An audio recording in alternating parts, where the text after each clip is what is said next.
are you guys? So, not too long ago, I made a video saying that I wanted to buy a car, and it was probably going to be around March of this year. And the reason why was because simply the economy was giving us the trends that it was going to be on a slowdown, and that all prices were going to come down, and March was going to be one of those great months to buy something. But as we know, coronavirus started affecting everything that we're doing. There's no way of hiding it. I mean, people are quarantined. The NBA season was canceled. NFL people are already taking precautions for what's going to happen. Formula One, the Australian Grand Prix got canceled. It's getting really, really bad. And also the stock market has gone to shit. There's many things that are being affected right now by this. And what exactly made me think that the market was going to be down around March for cars? And the reality and the real answer is, there was a lot of fake growth in the country where we got some tax breaks. Companies were really just flatlined and there was no growth anymore. Everything, all the growth that we were showing was really thanks to all the tax cuts that President Trump gave us. And when he was stimulating the economy, was really not working because there's only so high you can go. And to me, the biggest crisis that was going to happen next was going to be whenever people didn't have any money and inflation really took place. I thought this was going to be a quick one, but after seeing everything that's going on with coronavirus, I think we need to understand a little bit more of where we're going, and especially in the car world. So, first of all, this virus came out of China. China makes 25% of all the goods that get exported around the world and get bought by everyone. So 25% of all markets are really suffering right now, including ourselves. We have a few companies that are affected by this, that we can't go into production for some stuff that we have, some new collections that are waiting and whatnot. So it's part of it, and we were like, all right, we can deal with the China stuff, we can wait. But when it started to get to the point of the stock market has gone to shit, everybody's going to be taking a long break from working, whether it's the NBA, whether it's TV, whatever it is, that's a bad sign. So what exactly is going to happen next? This is exactly what I think the possible outcomes are of what's about to come. And it's not pretty. So number one, this is not going to be a 2-week thing. This is going to be something that's going to last between 3 and 6 months. That's my guess. I'm just speaking out of everything that I've read, everything that I've looked up. It just seems like it's going to be something that's going to last between 3 and 6 months. The problem right now is not going to be so immediate to everyone. Why? Because everybody's got this month's paycheck, because everybody still has money, because no one's late on their rent other than whoever's late on their rent because they want to, or because of whatever that's going on in their life. But right now, let's say that everyone's at zero. In a month, big companies are going to start to say, you can't come to work anymore, or sooner than that. And we're going to start seeing that when people can't go to work, what exactly happens? They might get paid to leave, but some companies are just not going to be able to handle the cost and afford that. So if you have an employee, 20 employees, 1,000 employees, these people are not going to get paid. Most people in the United States of America, and this is a video that it's talking about the US, live paycheck to paycheck. That means they don't have any savings, they don't have extra money, they have some debt, and if they don't receive their paycheck, that's going to put them in a bind. So after 2 months, we're going to start seeing people that are not going to be able to afford their mortgage. If that goes on for another 3 months after the first 2 months, that means banks are going to start seizing assets, and they're going to start either taking those houses and the cars. And that's a really bad thing right there, because if we get to that point, all of these assets will become toxic assets. What exactly do I mean by that? I mean, if you have all these houses right now that are not for sale, and all of a sudden you have an inventory, like a massive amount of inventory that's for sale and listed for a really low price because banks don't want any more than whatever they're owed.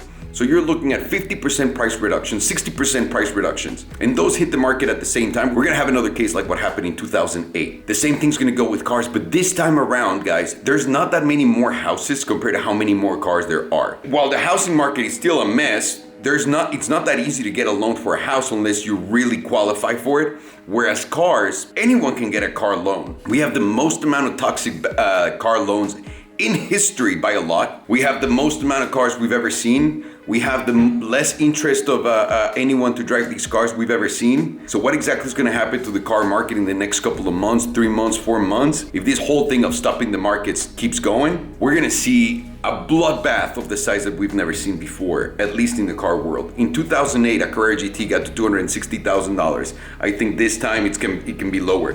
The only saving grace here, but it's weird because I don't know, because this is the first time that it's ever happened. All of the smart investors were already cashed. That means they pulled all of their money from the market, they were liquid, they have all this money. So rich people in 2008 got really affected by it because we didn't know everything that we know today, or that they know today. And because of everything that they know, they've taken measures to go, into this year thinking that there's going to be a slight adjustment on the market. And with this happening right now, a lot of people are going to make a lot of money. But the thing is, all of the rest of the people, which is pretty much the really bad financial meltdown that I saw coming in the future, can happen right now. Why? Because the rich are going to get mega richer, and it's not a bad thing. No one's talking shit about them, but the people that don't have any money are going to get mega punished, like incredibly punished by this, because there's no income source.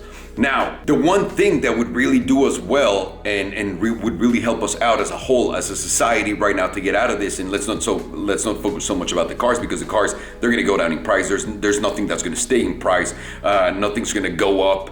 Everything is going to go down, simply because there's not going to be enough money out there for people to finance these cars anymore, and it's going to be out. All the banks, all of the paper that is associated with those cars, it's going to become a toxic asset. The banks are going to try to get rid of everything that they're holding as cheap as they can, so they can get rid of it as soon as possible, and that's going to cause a lot of problems for everyone. Now, in 2008, we made a couple mistakes, and number one, we bailed out the banks. What does that mean?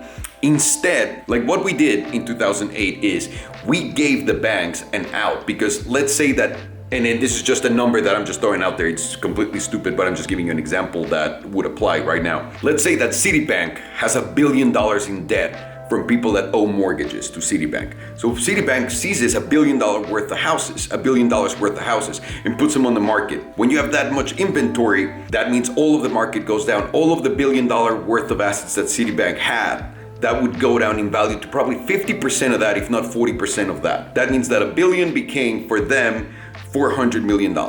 And what the United States did was, let me pay Citibank for all of their losses. But that still created a toxic market. Why? Because all of these assets are floating around without an owner. And when those assets are floating around without an owner, there needs to be a demand, but no one has money to buy them, so they keep depreciating more and more and more and more. So the only people that really got help there were the banks and the CEOs of the banks and the people that work at corporate in the banks. The people got fucked. But instead, what we would have done in 2008 was pay for the mortgage like the United States. Instead of giving like trillions of dollars to the banks, they just gave that to the banks as, I'm paying for everyone's mortgage right now, and I'm paying for everyone's car payment right now. Then for a full year, then no one would have a toxic asset in their hands. The banks wouldn't have it, the market wouldn't have it, and it wouldn't exist. And that means none of these things will depreciate and cause the problems that we had in 2008. So what exactly is the best move right now? The best move right now for you is, if you have a car, the reality is things are gonna get worse. So just know that, at least that's my guess. And just do with that information whatever you feel like it's right to do for you. And that's pretty much all I can give you guys right now. This is a first. I've never lived anything like this before, through anything like this before. I've never seen a financial meltdown coincide at the same time with a huge spread of a pandemic. And this is a first for all of us. So all we gotta do is brace ourselves. Whatever you have, just live short right now. Don't overextend yourself, and good luck to everyone. And I hope that this helps anyone watching the video. Take it easy, guys.